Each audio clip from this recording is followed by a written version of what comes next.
If you're going through a major transition in your life right now, maybe you're transitioning out of a relationship or feeling a sense of uprootedness around home base. Maybe you're transitioning in your career, or maybe you're just feeling the intensity of the sheer amount of transitions that you're witnessing unfold around you in every given moment.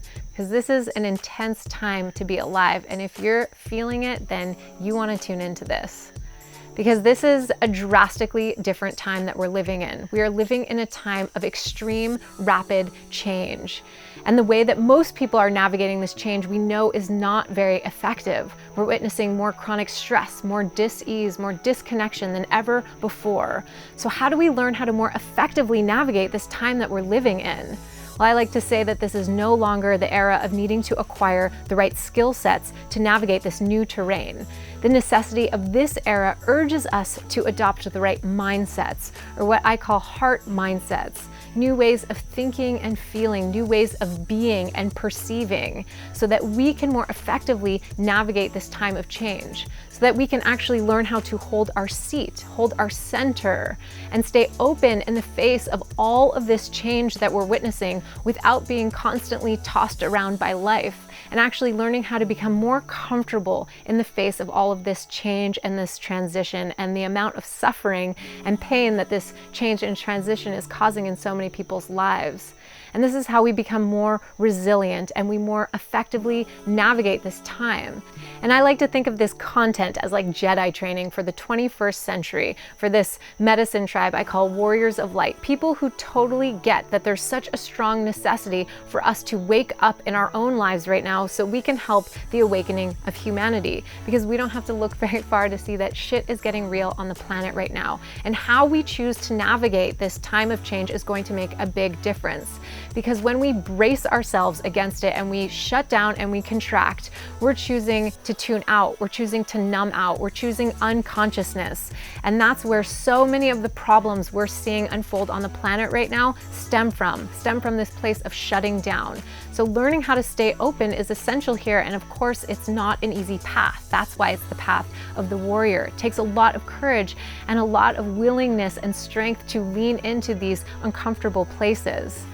And it's no coincidence that at the same time we're moving through this huge transition on the planet right now, we're also witnessing an explosion of interest in sacred plant medicines. And that's because I believe these powerful plants offer us this advanced training ground for us to learn how to embody these heart mindsets and shift our perceptual field of awareness so that we can think differently and act differently in this time of change.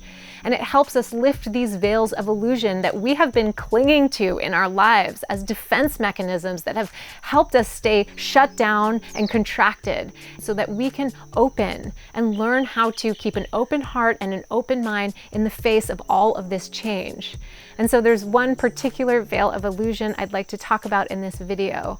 And whether we come at it from science or the many paths of spirituality, they all point to this core essence of reality, which is impermanence.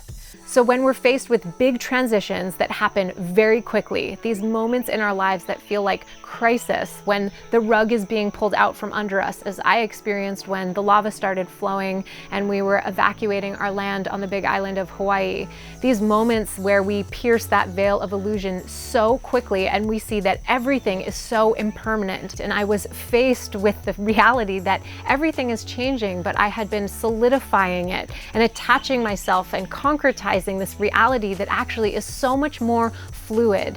And those experiences are also like advanced training ground for this time that we're living in. And this is the kind of training that we need to go through right now, so that this breakdown and this letting go of the old way of living actually does catalyze this into transformation, that this becomes the catalyst for our awakening. And so many other people are going through these drastic experiences too, whether it's through the California fires or through divorce or a diagnosis. And so learning how to become comfortable in the face of change, that is the essence of what we're talking about here.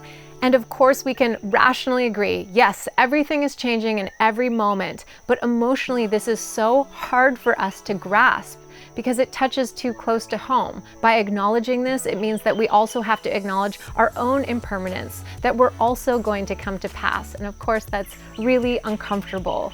And so this human condition, what we do is we end up spending our whole lives trying to reject this basic truth. We try to push it away and resist it, sweep it under the rug and cast it into the shadows. And when we do that, we actually swing in the opposite direction and we spend our whole lives trying to seek out security through this solid sense of stuff, through objects and people and places. And we develop such strong attachments to these things. And it's through these attachments, because we're eventually going to have to let them go, that causes us so much suffering. So what we do is we distract ourselves from this truth, but when we peel back the many different layers of distraction, we can actually sense that there's this core underlying quality of discomfort or unease that we feel in the face of all this constant change. We can actually learn how to make peace with this place within ourselves that feels that sense of unease and discomfort. And by doing that, we make peace with our own lives. And when we do that, we can actually see that everything is in motion, and this motion is not a bad thing. It's what gives shape and form to the beauty of a flower, and that we can actually witness that flower for what it really is and appreciate it fully in that fleeting moment of beauty. That everything is transient, but that's also what allows everything to grow and to transform. It's also what's catalyzing our awakening. And when we choose to journey with sacred plant medicines or sit in meditation and hold our seat, we actually can get to know and face this level of impermanence and see the way that we try to distract ourselves from it so much. And this is why meditation practice is so important, that we can see the transient nature of everything, including our thoughts, and we don't have to try to concretize this sense of identity that we have.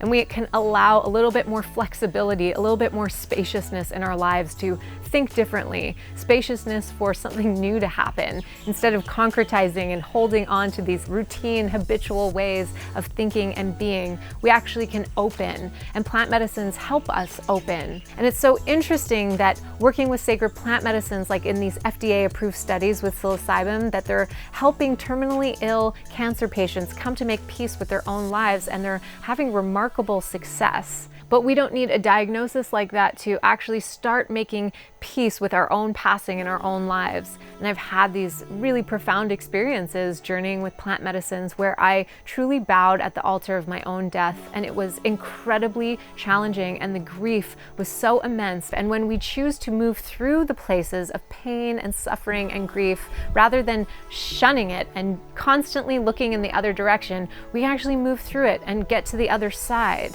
And we realize that on the other side is this wide open, expansive place where we have a lot of perspective, that we see that a lot of the things that we worry about in our day-to-day reality just actually doesn't really matter, and that we can actually learn to loosen our grip over trying to control everything. And we can come to see that everything is in motion.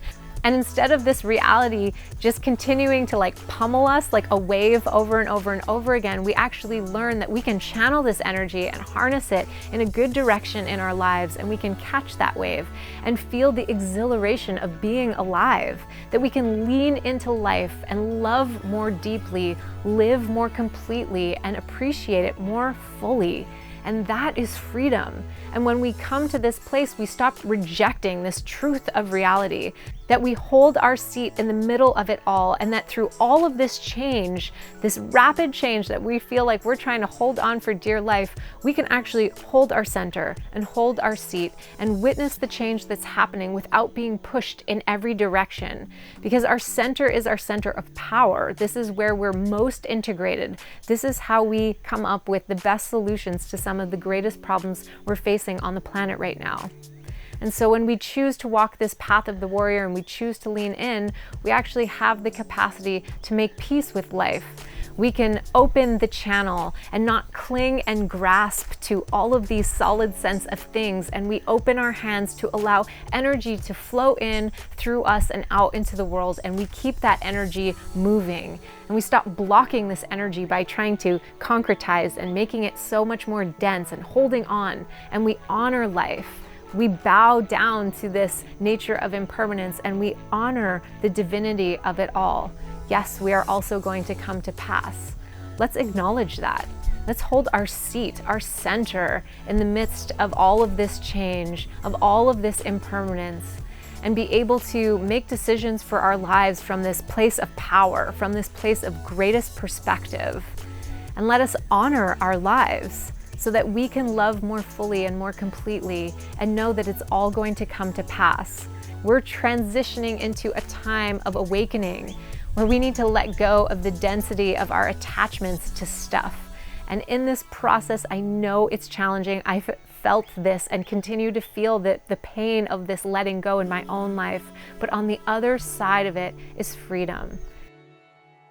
If you're not yet receiving my Frequency First emails, they go out twice a month. I consider them to be like vibrational tune-ups for the tribe. And if you're interested in working with some of these teachings and trainings that I'm talking about in conjunction with sacred plant medicines, then check out ayavisionary.com.